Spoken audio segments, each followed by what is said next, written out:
Hello and welcome to LSE Focus. It is post-match reaction show time after Liverpool have once again returned to the top of the Premier League table with a massive 2-0 win against Chelsea at Anfield. Our first win against them at Anfield in absolute donkey's years. 6 years, 7 years, whatever. It's felt like a long time since we've got a result against them on home soil, and what a way to do it. There's only one place to start, regardless of all the things that happened in that match, and it is the phenomenal strike from Mohamed Salah. What a hit. Anyone who's kind of doubted the guy and said that his form's not been quite there and maybe his confidence has been knocked by the fact he hasn't quite scored so many goals recently, get in the bin, because you've got no idea. The guy is absolutely fantastic. It's a phenomenal goal. It's the kind of goal that Mo Salah's probably the only player on the pitch that you'd expect to put that away, and even him, you'd think that maybe a strike like that is slightly beyond him. But just when you think we haven't seen anything magic from Mohamed Salah for a while, he comes up with something like that. It was absolutely fantastic. It was phenomenal. It was exactly what Liverpool needed, and we certainly did because of what happened after the goal. We desperately needed that 2-goal cushion, and it just kind of encapsulated how, Chelsea showed up and played well today, and Liverpool showed up and played well today as well. But at the end of the day, we've just got that tiny bit more class in our side, and it absolutely showed today with that Mohamed Salah moment and with the goal we scored earlier on in the game. Starting now at the very beginning of the match, the first half was certainly interesting. I think Liverpool were definitely the better team. I saw Ashley Cole on Sky Sports at half-time saying that he thought Chelsea were the better side and maybe created more chances, but I think Liverpool were dominant in almost every single aspect. The only thing that Chelsea did really, really well in that first half was defend their penalty area, because Liverpool had so much possession, got into reasonably threatening positions, but actually getting the ball into the penalty box and creating chances there was proving a little bit problematic. And the only real big chance that we create in that first half is the one that really Mohamed Salah should bury. Of the two big chances he had in the game, that's the one you'd expect him to score. But hey, that's how football works, and we would not have it any other way. But I thought in general Chelsea defended pretty well, and I think that's nothing to take away from Liverpool. I don't think the fact we didn't score in the first half is really anything to do with us having a problem going forward. If anything, I think it's a sign that Liverpool just know what they're doing in these type of situations now, that we had that first half where we struggled to create too many clear-cut chances, and I don't think it really affected us in a negative way at all. Whereas the main story that I think kind of did come away in the end from that 2014 game with the Gerrard slip and all that, and I know a huge amount was made about that before the game, but the big story about that was the fact that Liverpool lost their heads when it started to not go their way, and Chelsea did defend resiliently in that game as well. So I think it's just great to see that this side never really panics in those type of situations, because today was not the first time we've been in that kind of situation, and it will definitely not be the last. It probably won't even be the last for another couple of weeks, because I'm sure those games against Cardiff away and Huddersfield at home are going to be very similar in terms of coming up against a side that are going to defend deep and try and stop you within that kind of way. And it's just fantastic that this Liverpool side never seems to balk in those kind of situations. So, the first half really good from both teams. I'd say we had the better of it. We certainly had the better of the ball. I thought we defended the chances we conceded reasonably well.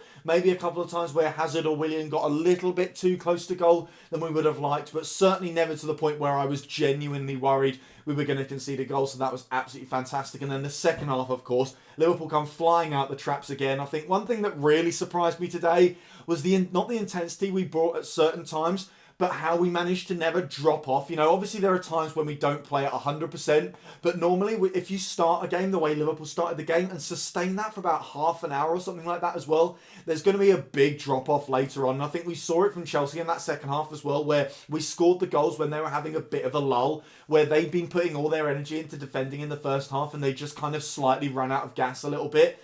And that never happened to Liverpool today, and it's a mark of just how hard Jurgen Klopp and the fitness team as well have worked to make sure this is a side that never ever runs out of gas and always has exactly what it needs in the tank to go the distance in a title race. I think they knew from the start this was going to last the full season. They knew that this was going to have to be full throttle all the way through and then some for the final games. Jurgen Klopp himself said how this was the last 100 metres of a 400 metre race. This is where start sprinting. This is where you have to start giving your all. Hopefully we can sustain this all the way through until the end of the season, because the way we played today, like I said, we were all over Chelsea in the first half. We didn't get the breakthrough, but the fact we've got that energy, the fact that, you know, we can keep going means that that's not a problem. You know, the problem in 2014 again was that we tried to blitz teams early on so we could then take our foot off the gas later, and unfortunately we couldn't do it back then when we hadn't scored in the early moments. This time around, Liverpool can keep going for the full 90 minutes. When we find a moment to go for the jugular, it doesn't matter when it is in the game, because we will always have the legs on the pitch to achieve what we need to.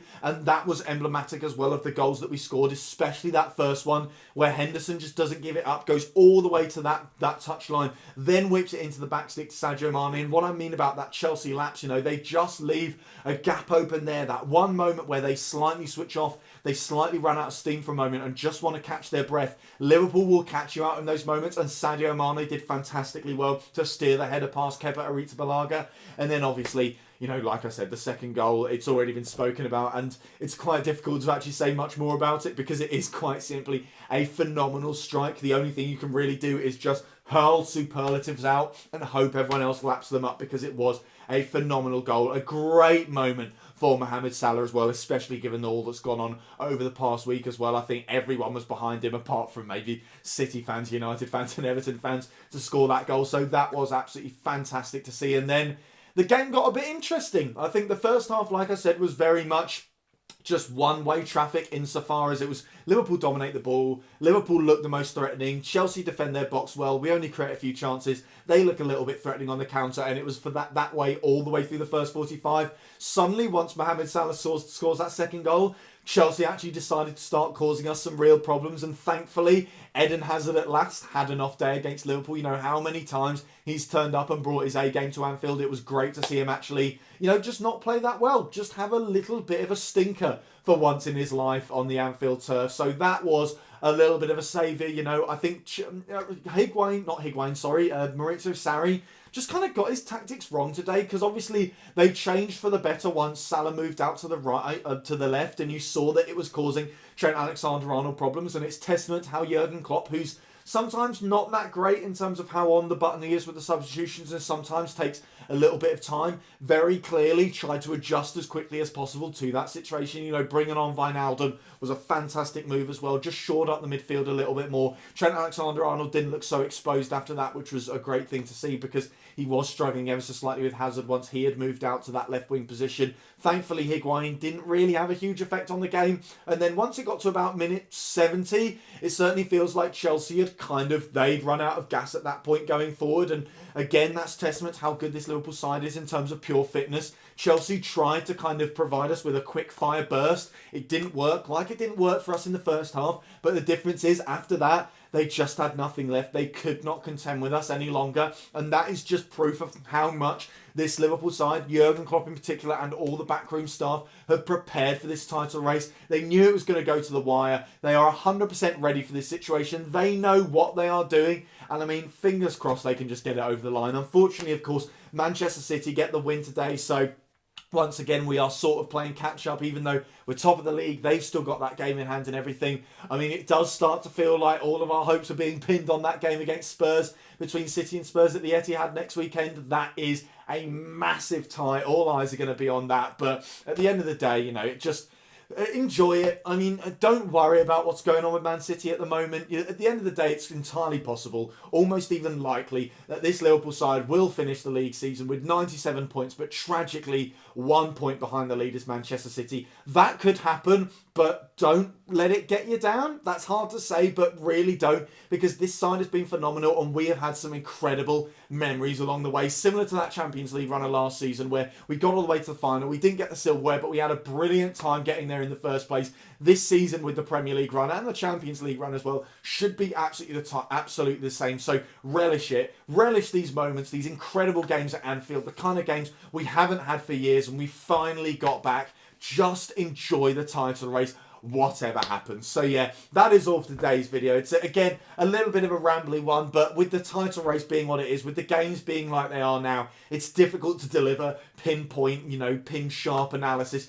right after the game, because we are all riding this huge wave of emotion. And as I said, long may that continue. So that is all for today's video. Thank you guys very, very much, as always, for watching. If you did enjoy this video, hit that like button down there. Hit that subscribe button there if you're new around here as well. Check out some of the other videos that have been out on the channel over the past few days. Don't forget to follow at LFC Focus TV on Twitter, and I'll be back very, very soon with the pre-match content for the Champions League game against Porto. Until then, bye for now.